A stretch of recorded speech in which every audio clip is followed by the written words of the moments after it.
కొబ్బరి పాలు. ఈ కొబ్బరి పాలు తయారు చేసుకోవడం చాలా సింపుల్ అండ్ ఈజీ. అంతేకాదు చాలా హెల్త్ బెనిఫిట్స్ కూడా ఉన్నాయి. రోజుకొక కప్పు కొబ్బరి పాలను తీసుకుంటే రక్తహీనత తొలగిపోతుంది.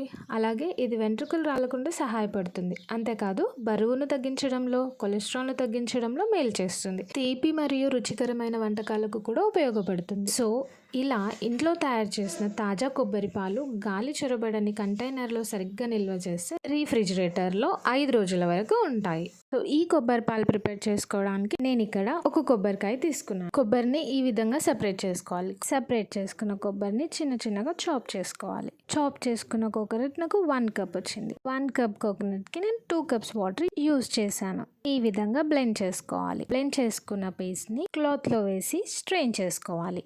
ఇలా స్ట్రెయిన్ చేసుకున్న కోకోనట్ మిల్క్ని ఎయిర్ టైట్ గ్లాస్ కంటైనర్లో స్టోర్ చేసుకోవచ్చు. అంతే, ఎంతో simple home made fresh coconut milk is ready.